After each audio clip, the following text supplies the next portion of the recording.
Hello बच्चों, कैसे हो आप सभी। तो बेटा स्वागत है आपके प्यारे चैनल द फिजिक्स क्लासेस में। और मैं कुलदीप।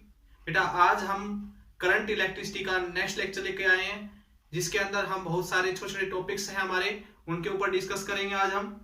ठीक है। तो बेटा सबसे पहला जो टॉपिक है हमारा वो है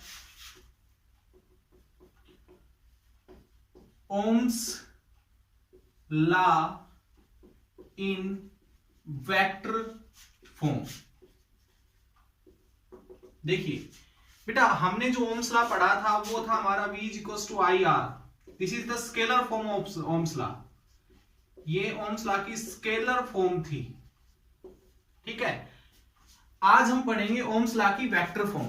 तो ओम्स लॉ की वेक्टर फॉर्म पढ़ने से पहले मैं आपको याद दिला दूं कि आज हम जो डिस्कस करने वाले हैं करंट इलेक्ट्रिसिटी के बारे में, क्योंकि करंट इलेक्ट्रिसिटी के बारे में अगर हमने जान लिया तो हम वेक्टर फॉर्म के बारे में भी जान नहीं, सॉरी करंट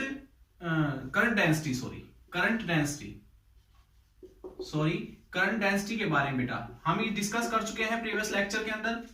तो बेटा हम एक बार थोड़ा सा फिर से डिस्कस कर लेते हैं डेंसिटी के बारे में। तो करंट डेंसिटी क्या है, देखिए करंट का डेंसिटी का फॉर्मूला था कि current per unit area of cross section में से कितना करंट फ्लो कर रहा है, it is called current density.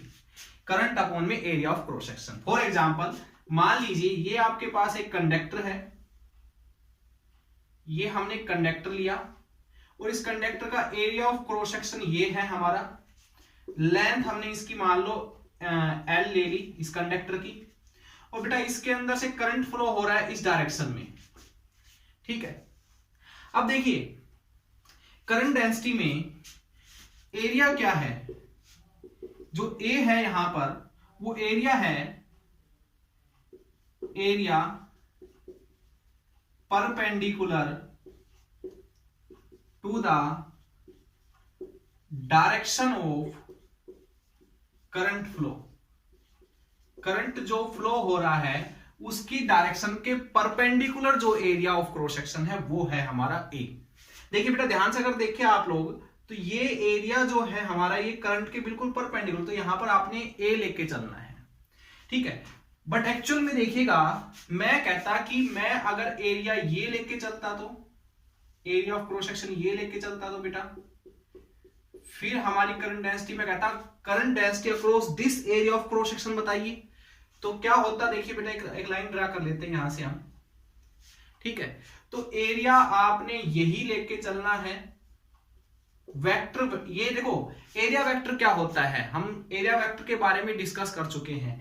Area vector क्या होता है बेटा, अगर आप कोई भी एरिया ऑफ क्रॉस सेक्शन लेके चल रहे हो उसके परपेंडिकुलर जो होता है उसको हम एरिया वेक्टर बोलते हैं। ठीक है। तो बेटा परपेंडिकुलर तो हमारा ये हो गया। अब देखिए इसके साथ एंगल थीटा बन रहा है, तो ए को अगर मैं तोड़ना चाहूंगा तो इधर वाले इसे को क्या बोलूंगा, ए कोस थीटा। ए को अगर मैं तोड़ना चाहूंगा तो ए कोस थीटा। ठीक है। तो यहां से हमने ये कह सकते हो कि जो आपने करंट की डायरेक्शन में जो एरिया आया है वो यहां पर आपने लिखना है। ठीक है।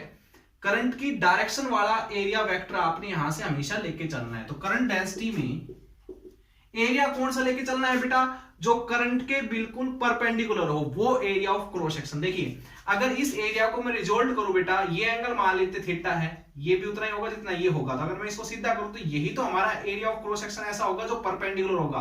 तो इसका हमारे पास परपेंडिकुलर, इस एरिया वेक्टर का परपेंडिकुलर पार्ट कौन सा मिल गया हमें, ए कोस थीटा। तो परपेंडिकुलर पार्ट हमारे पास कौन सा है, ए कोस थीटा। तो यहां से लेके चलेंगे हम ए कोस थीटा। अगर ए कोस थीटा को इधर लेके आएंगे तो करंट क्या हो जाएगा, जे ए कोस थीटा, यानी कि I is equals to J dot A. Cos theta में डॉट प्रोडक्ट आता है हमेशा। देखिए बेटा फिर से रिपीट कर देता हूं, ये हमारा एरिया ऑफ क्रॉस सेक्शन था, करंट इसके परपेंडिकुलर है। हमने कहा अगर ये एरिया ऑफ क्रॉस सेक्शन ना लेते हुए मैं कहूं इसके थ्रू करंट डेंसिटी निकालो इस एरिया ऑफ क्रॉस सेक्शन के, तो करंट डेंसिटी हमने इसके थ्रू निकालनी है ना, तो हमें इसका एरिया वेक्टर पता होना चाहिए। तो एरिया वेक्टर ये है इसके परपेंडिकुलर। बट एक्चुअल में क्या है कि बेटा हमें हमेशा जो यहां पर एरिया रखना है वो एरिया रखना है या उस एरिया के परपेंडिकुलर वाला पार्ट रखना है। ठीक है। तो बेटा जैसे कि ये अगर मैं रिजोल्व करूं इसको तो ये भी ए कोस थीटा ही होगा। ठीक है, तो ये वाला एरिया जो है ये लेके चलना है बेटा हमेशा, तो इसलिए मैंने इस एरिया को रिजोल्व किया, तो ये वाला पार्ट हमने यहां पर इसका रखना है जो परपेंडिकुलर हो करंट के। मैंने कहा ना एरिया वो लेके चलना है जो करंट की डायरेक्शन के परपेंडिकुलर हो, तो इस वाले एरिया का परपेंडिकुलर हिस्सा कौन सा हो गया, ये वाला। तो इस वाले की वैल्यू कितनी होगी, a cos थीटा। अगर इस डायरेक्शन में रिजोल्व करना चाहो तो इस डायरेक्शन में रिजोल्व करो, चाहे इस डायरेक्शन में रिजोल्व करना चाहो तो इस डायरेक्शन में रिजोल्व कर लो। ठीक है बेटा, तो ये हमारे पास आ जाएगा, क्लियर। तो यहां से a cos थीटा, तो ये है हमारे पास, ठीक है, a cos थीटा। तो ये यहां पर a जो है और j जो है इनके बीच का डॉट प्रोडक्ट, तो यहां से प्रूव होता है कि जो j है ना वो वेक्टर फॉर्म है, यानी करंट डेंसिटी जो है वो वेक्टर क्वांटिटी है। क्या है, एक वेक्टर क्वांटिटी, ये भी प्रूव हो जाता है यहां से। चलिए ये तो एक बेसिक चीज थी। एक्चुअल में हमें पढ़ना था Ohm's law in vector form. तो मैं इसको साफ कर देता हूं, उतारना चाहते हो बेटा आप उतार सकते हो, देखिएगा पॉज करके उतार लिया करो।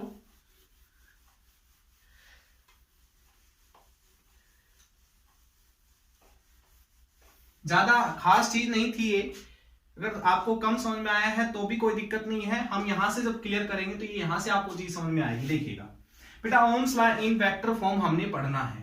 देखिए बेटा ओम्स लॉ हम पढ़ चुके हैं, ये स्केलर फॉर्म थी ओम्स लॉ की, क्लियर।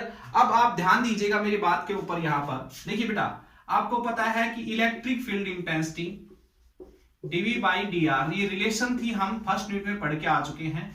एक कंडक्टर हमने बेटा यहां पर लिया है जिसकी लेंथ L है, इसके अक्रॉस एक बैटरी लगा के हमने पोटेंशियल डिफरेंस V अप्लाई करवाया है।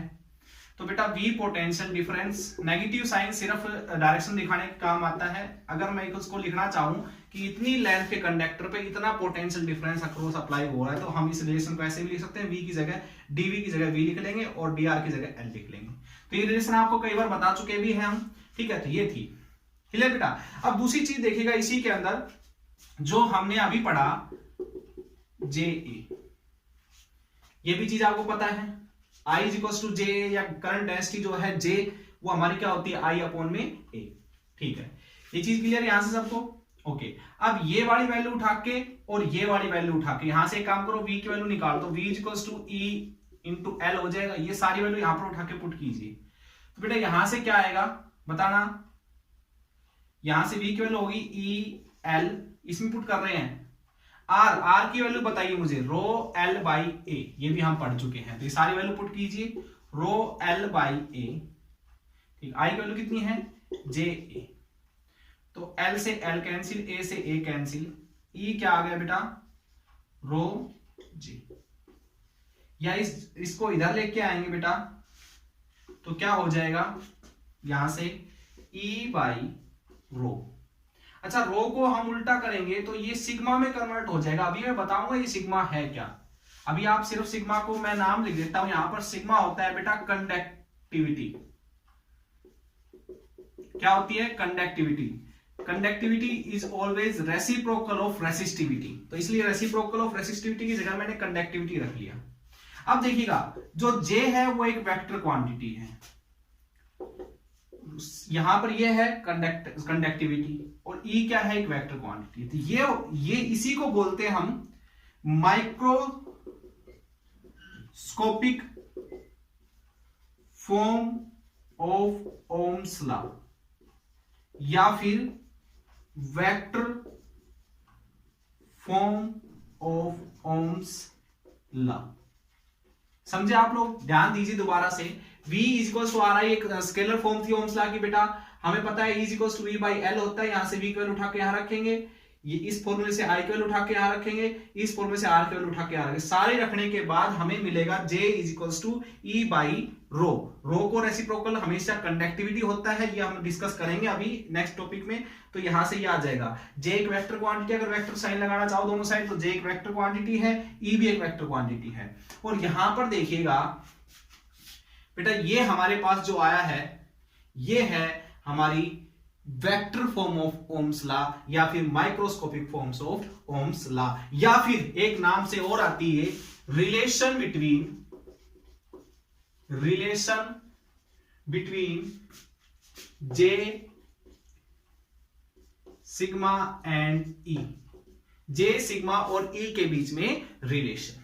ओके बेटा, तो ये कई नाम से भी आ सकती है, microscopic form of Ohm's law बताइए, या फिर vector form of Ohm's law बताइए, या फिर relation between J sigma and E के बीच में रिलेशन बताइए। तो आपको आई थिंक बेटा ये चीज समझ में आ गई होगी। अब नेक्स्ट पढ़ते हैं हम, देखिएगा mobility of charge carrier, conductivity, conductance, mobility, ये सारी चीजें आज हम पढ़ेंगे बेटा, ध्यान दीजिएगा। अब हम पढ़ते हैं मोबिलिटी, कंडक्टेंस कंडक्टिविटी में पहुंचेंगे। मोबिलिटी क्या होती है बेटा लोग, आप सभी जानते हो एक कंडक्टर के अंदर, कंडक्टर की बात कर रहा हूं, बहुत सारे क्या होते हैं, फ्री नंबर्स ऑफ इलेक्ट्रॉन्स या free numbers of charge carrier, या इनकी वजह से ही इनके अंदर करंट फ्लो होता है। ये जो free number of charge carrier है, इसी की वजह से इनके अंदर करंट फ्लो होता है, इसलिए इनको करंट कैरियर भी बोल देते हैं। क्या बोल देते हैं? Current carrier. समझ में आ गई बात? तो यहां पर इलेक्ट्रॉन क्या है? करंट कैरियर है। V पोटेंशियल डिफरेंस अप्लाई करने के बाद, E external electric field apply करने के बाद, देखिए बेटा यहां से पॉजिटिव, यहां से नेगेटिव, तो पॉजिटिव और नेगेटिव इफेक्ट यहां पर अगर अप्लाई हो रहा है L लेंथ के कंडक्टर के ऊपर, तो यहां पर पोटेंशियल इलेक्ट्रिक फील्ड होगा कि नहीं होगा? बैटरी कनेक्ट है दोनों साइड, इसलिए यहां पर क्या होगा, अंदर कोई भी इलेक्ट्रिक फील्ड प्रोड्यूस नहीं होगा। इलेक्ट्रॉन क्या करेंगे, ड्रिफ्ट होते इलेक्ट्रॉन ड्रिफ्ट होते हुए इस साइड पहुंचेंगे। ठीक है, तो इन इलेक्ट्रॉन्स के पास कौन सी वेलोसिटी होगी? ड्रिफ्ट वेलोसिटी होगी। ठीक है, कितनी होगी वो हमारा कंडक्टर के ऊपर डिपेंड करेगा। बात ध्यान इसी के ऊपर की बात है। मोबिलिटी पढ़ने जा रहे हो आप, ध्यान दीजिएगा। देखिए बेटा, इलेक्ट्रिक फील्ड आपने अप्लाई किया, अब ये इलेक्ट्रॉन है, ये चलने लग गया। Electric field, external electric field apply करते ही इलेक्ट्रॉन इस साइड ड्रिफ्ट वेलोसिटी v से मूव करने लग गया। एक चीज और रिलेशन लिख रहा हूं मैं, NaEVT, current is directly proportional to drift velocity, यानी कि जितनी ज्यादा ड्रिफ्ट वेलोसिटी होगी उतना ही ज्यादा इस कंडक्टर के अंदर करंट फ्लो करेगा। तो बेटा ध्यान दीजिए, ड्रिफ्ट वेलोसिटी अगर इलेक्ट्रॉन की ज्यादा होगी, इलेक्ट्रॉन की ड्रिफ्ट वेलोसिटी ज्यादा होगी तो ही करंट ज्यादा होगा। इलेक्ट्रिक फील्ड ये है।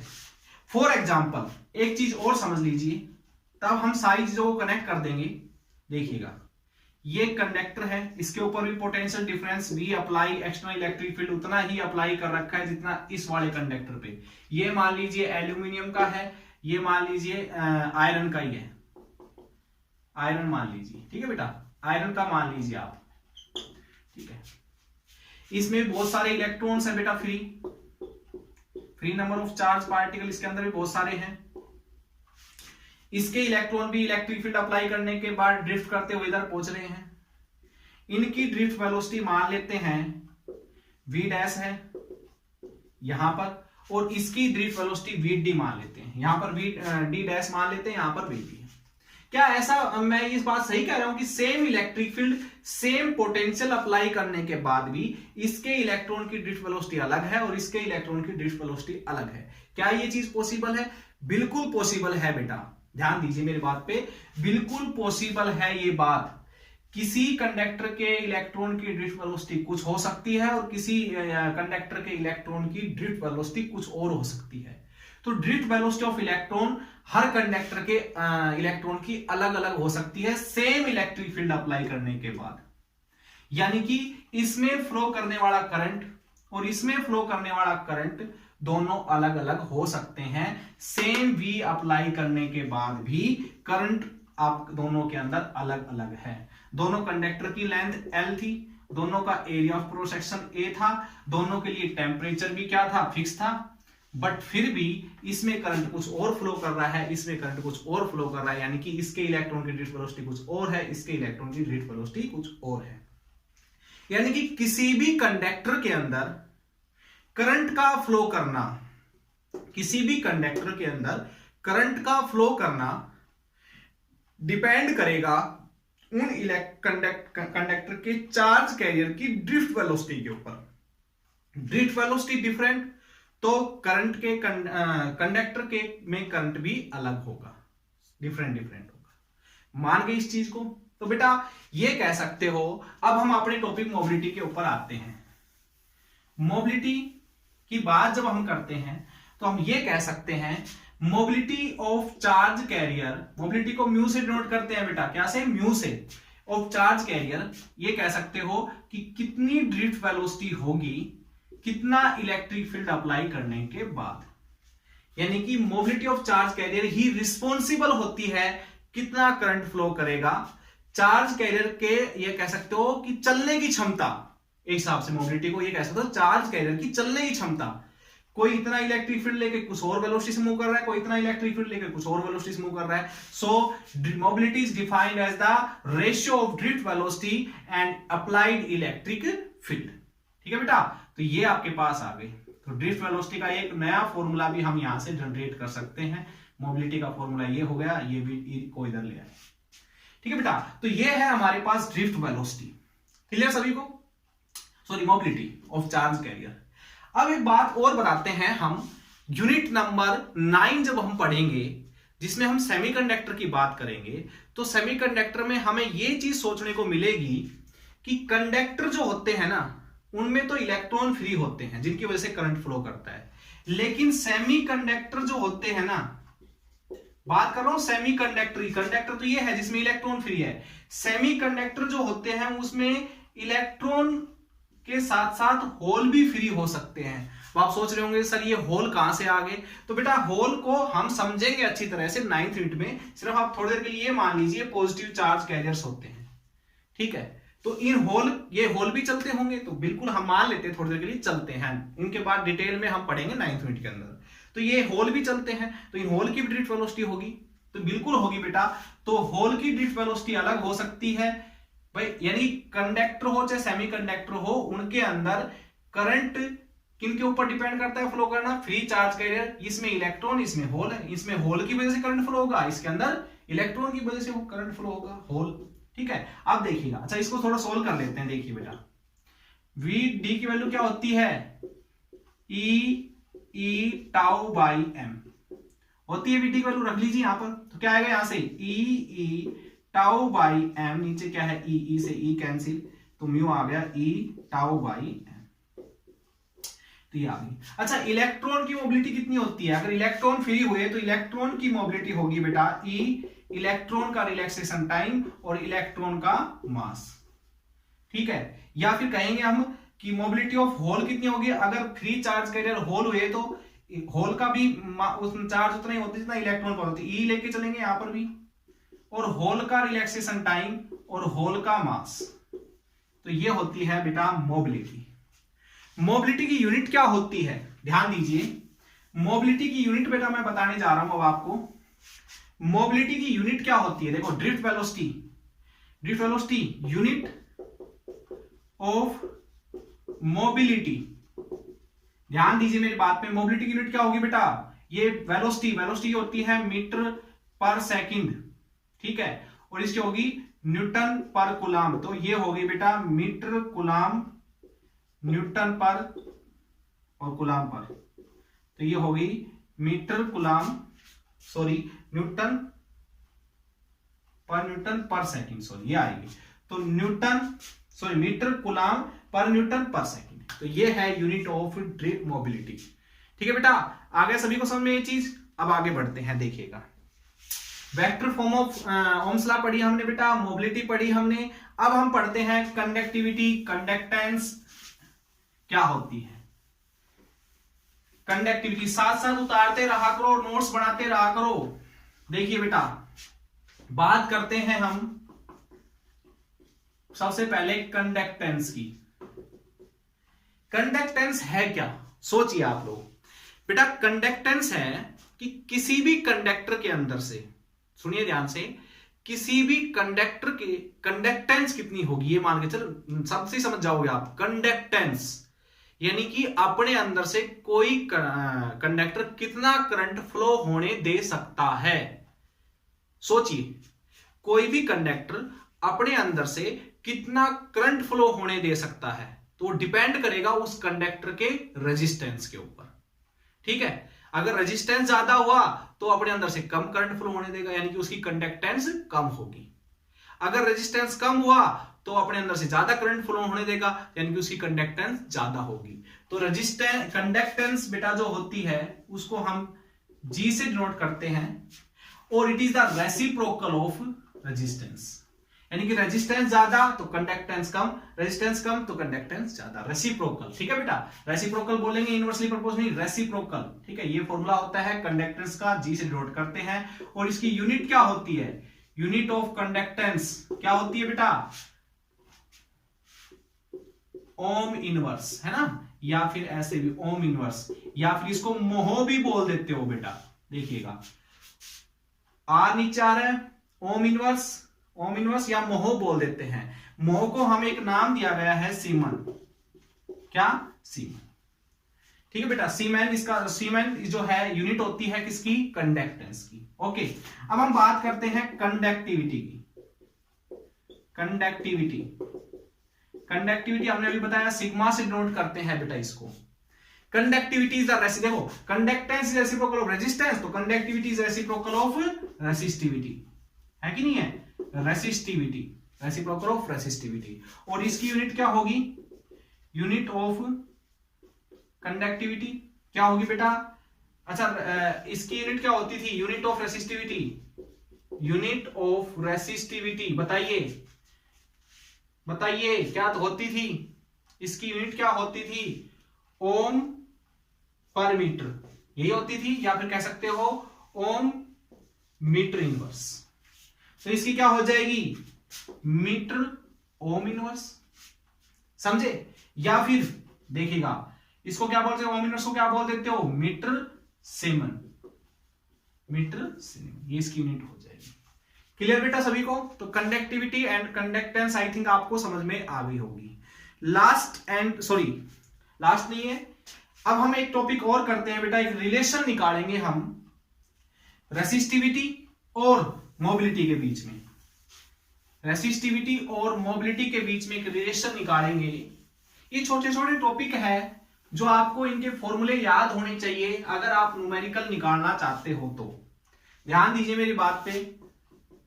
हम बात करेंगे बेटा अब relation between resistivity and electron mobility. Electron की जो मोबिलिटी है उसके और रेसिस्टिविटी के बीच में रिलेशन। ठीक है, तो देखिए बेटा आपको पता है ये फॉर्मूला हम बार बार रिपीट करते आ रहे हैं, पता है आप लोगों को। ओके, अच्छा एक काम करते, ए को इसके नीचे ले आते हैं, NEVT बच गया। अच्छा बेटा I बाई ए क्या होता है, J होता है, NEVT। चलो अब इसको यहीं छोड़ देते हैं। अब एक चीज और देखिएगा, I बाई ए जो होता है करंट डेंसिटी होता है, वो हमने निकाल लिया। अब देखिएगा नेक्स्ट जो चीज है बेटा, VT जो होता है अभी निकाला था हमने, मोबिलिटी का फॉर्मूला क्या होता है, VT अपॉन में E इलेक्ट्रिक फील्ड, तो VT क्या हो गया हमारा म्यू E, एक फॉर्मूला ये भी हमारा आया था। ओके, अब नेक्स्ट चीज देखिए बेटा, जो करंट डेंसिटी था अभी हमने एक रिलेशन निकाली थी स्टार्टिंग में, जिसको हमने J is equals to sigma E, ठीक है, या फिर कह सकते हो J। सिग्मा क्या था, conductivity, conductivity is the reciprocal of resistivity, यानी कि सिग्मा को हम 1 अपॉन में रेसिस्टिविटी भी लिख सकते हैं। ये बेटा दोनों वैल्यू इसमें पुट कर दीजिए, तो क्या आ जाएगा, यहां से वेक्टर फॉर्म थी हमारी ओम्स लॉ की, NE म्यू E, तो E से E कैंसिल, इस रो को उधर ले चला आते, इसको नीचे ले आते, तो 1 अपॉन में NE म्यू और रो, यानी कह सकते हो rho is equals to 1 upon में NE म्यू। देखिए बेटा N number of free electron per unit volume, E charge carrier, sorry charge on electron, mu क्या मोबिलिटी, ये रेसिस्टिविटी है मोबिलिटी, यानी कि resistivity is inversely proportional to mobility, it is the relation between resistivity and electron. Okay, electron mobility समझ में आ गई बेटा आप सभी को। अब हम नेक्स्ट टॉपिक पे पढ़ते हैं, ध्यान दीजिएगा। आप इसको उतारना चाहते हो तो उतार लिया करो बेटा साथ साथ। अब देखिएगा नेक्स्ट, अब हम बात करते हैं ohmic and non ohmic device क्या होती है बेटा। Ohmic and non ohmic devices क्या होती है। Ohmic and non ohmic device, ohmic and non ohmic device क्या होती है बेटा। देखिए ओम्बिक वो हो गई जो ओम्स लॉ को फॉलो करे, यानी कि ओम्बिक कंडक्टर वो हो गए जो ओम्स लॉ को फॉलो करे। मान लो आपने एक कंडक्टर लिया बेटा, इस कंडक्टर पे आपने पोटेंशियल डिफरेंस भी अप्लाई किया, ये तीर का साइन लगा रहा हूं मैं, देखिए इस बैटरी के ऊपर तीर का साइन लगा रहा हूं। इसका मीनिंग ये सिंबल होता है किस चीज का, कि ये ऐसी बैटरी या सेल है जिसकी वोल्टेज आप चेंज कर सकते हो, है ना। तो यानी कि चेंजेबल वोल्टेज की हमने यहाँ पर वोल्ट मीटर लगा लिया, कितनी वोल्ट हम अप्लाई कर रहे हैं। यहां पर हमने लगा लिया बेटा एक एमीटर, ठीक है। अब हम यहां से वोल्टेज बढ़ाते जाएंगे, इसके अंदर से करंट फ्लो कर रहा है, वो करंट बढ़ता जाएगा क्योंकि ओम्स लॉ ने कहा था करंट जब बढ़ेगा, जब वोल्टेज बढ़ाओगे या वोल्टेज जब बढ़ेगी जब करंट बढ़ा रहे हो, तो यहां से वोल्टेज बढ़ाते जाओगे, यहां पर करंट बढ़ता जाएगा, वोल्टेज यहां दिखाता रहेगा, करंट कितनी वोल्ट अप्लाई कर रहे हो यहां दिखाएगा, कितना करंट है वो यहां दिखा देगा। तो बेटा यहां से हम एक ग्राफ बनाएंगे, ग्राफ बनाया हमने, तो ये ग्राफ आया कि वोल्टेज इधर वोल्ट ली इधर करंट लिया, तो वोल्ट बढ़ाई करंट बढ़ा, वोल्ट बढ़ाई करंट बढ़ा, वोल्ट बढ़ाई करंट बढ़ा, तो ग्राफ आया हमारा कुछ स्ट्रेट लाइन ऐसा। इसका मीनिंग क्या हो गया बेटा, देखिए ओम्स लॉ जो था वो ये था, है ना। तो यहां से ये बात प्रूव हो गई कि बिल्कुल सही कहा था ओम्स ने कि जैसे जैसे आप वोल्टेज बढ़ाओगे वैसे वैसे करंट बढ़ता चला जाएगा, तो स्ट्रेट लाइन ग्राफ आएगा। तो ऐसी डिवाइस जिनका ऐसे कंडक्टर जिससे ऐसा ग्राफ मिलता है तो वो डिवाइस ओमिक डिवाइस है, या वो कह सकते हो ओम्स लॉ को फॉलो करती है, ठीक है बेटा। अच्छा अब कोई और मेटेरियल का हमने कंडक्टर यहां पर ले लिया, हम फिर ग्राफ बनाने लगे, लेकिन अब की बार ग्राफ थोड़ी दूर तक तो स्ट्रेट लाइन गया, लेकिन उसके बाद ऐसा हो गया, है ना, चेंज हो गया, यानी कि ग्राफ जाना तो ऐसे स्ट्रेट लाइन चाहिए था, ऐसे स्ट्रेट लाइन ग्राफ होना चाहिए था। स्ट्रेट लाइन ना जाते हुए या तो वो नीचे की साइड ऐसे हो गया, ऊपर की साइड, यानी कि कहते हैं कि ओम्स लॉ को फॉलो नहीं कर रहा। देखिए कुछ इतनी वोल्टेज तक तो हमने देखा कि वो बिल्कुल ओम्स लॉ को फॉलो कर रहा था, इस वोल्टेज तक तो, ये मान लो 5 वोल्टेज मान लेते, मानने में क्या जा रहा है, 5 वोल्ट तक तो वो ओम्स लॉ को फॉलो कर रहा था, लेकिन 5 वोल्ट से ज्यादा अप्लाई करते ही ओम्स लॉ यहां पर फेल हो गया। ओम्स लॉ ने कहा था, क्यों फेल होता है ओम्स लॉ, ध्यान दीजिए, ओम्स ने कहा था कि रेजिस्टेंस एक कांस्टेंट क्वांटिटी होती है, कब, जब टेम्परेचर उस कंडक्टर का चेंज ना हो, टेम्परेचर चेंज ना हो तो आर एक कांस्टेंट होता है। लेकिन बेटा आप सभी पता है कि किसी भी कंडक्टर के ऊपर अगर वोल्टेज बढ़ाओ तो वो कंडक्टर गर्म होना स्टार्ट कर देता है, वो टेम्परेचर उसका चेंज होना स्टार्ट हो जाता है, टेम्परेचर चेंज होती है आर की वैल्यू चेंज हो जाएगी, आर अब यहां पर कांस्टेंट नहीं रहा, आर कांस्टेंट नहीं रहा तो ओम्स लॉ से स्ट्रेट लाइन ग्राफ भी नहीं आएगा। कुछ टाइम तक तो आर चेंज नहीं हो रहा था, इतनी वोल्टेज तक तो, तब तक तो ओम्स लॉ को फॉलो कर रहा था ये, अब ये ओम्स लॉ को फॉलो नहीं कर रहा, तो ये कहलाएगा आपका नॉन ओम्बिक डिवाइस, यानी कि जो ओम्स लॉ को फॉलो नहीं कर रही, जिनका रेजिस्टेंस चेंज हो जाता है अगर ज्यादा वोल्टेज उनको आप दोगे। मैक्सिमम इस दुनिया में कह सकते हो नॉन ओम्बिक डिवाइस है जो ओम्स लॉ को फॉलो नहीं करती, क्योंकि हर कंडक्टर का टेम्परेचर चेंज होने से रेजिस्टेंस चेंज पक्का होता है। क्लियर बेटा ये चीज, ओके ठीक है। तो ऐसे ग्राफ जब भी आपको देखने को मिले V और I के बीच में, जैसे कि कुछ टाइम तक तो सीधा चला, फिर ऐसे चल के ऐसे हो गया टेढ़ा, तो ये बेटा जर्मेनियम आर्सेनाइड नाम का एक सेमीकंडक्टर होता है, उसके लिए ग्राफ आता है। जर्मेनियम आर्सेनाइड जो है वो ओम्स लॉ को फॉलो नहीं करता, तो इसकी वजह से उसका ऐसा ग्राफ आता है, उसका रेजिस्टेंस कभी नेगेटिव कभी पॉजिटिव ऐसा होता रहता है, ठीक है। अब देखिए ये हम इधर ले लेते हैं, ये V, ये I, ये V रिवर्स, ये I रिवर्स, ठीक है। तो एक ग्राफ आपका ऐसा भी आएगा जो आप 9th ग्रेड में पढ़ोगे, ठीक है। ये डायोड होती है हमारी बेटा, क्या होती है, डायोड। सेमीकंडक्टर भी ओम्स लॉ को फॉलो नहीं करते हैं। तो ठीक है, तो ये था बेटा आज का लेक्चर हमारा, जिसके अंदर आज हमने मोबिलिटी ऑफ चार्ज कैरियर पढ़ा। फिर से रिपीट कर देता हूं, मोबिलिटी ऑफ चार्ज कैरियर क्या होता है? जिनकी वजह से करंट फ्लो होता है, यानी कि कोई भी कंडक्टर के अंदर जो फ्री चार्ज कैरियर होते हैं वो कितनी तेज वेलोसिटी से मूव कर सकते हैं, कितने इलेक्ट्रिक फील्ड अप्लाई करने के बाद, क्योंकि करंट का फ्लो करना डिपेंड करता है उनकी वेलोसिटी ऑफ चार्ज कैरियर के ऊपर। फिर हमने कंडक्टेंस, कंडक्टिविटी, रिलेशंस पढ़ी बेटा, ohmic and non ohmic devices पढ़ी। तो आप आई थिंक इसको आपको ये चीजें समझ में आ गई होगी, और आप बेटा न्यूमेरिकल निकालिएगा हर टॉपिक के ऊपर। जब तक के लिए all the best and thank you.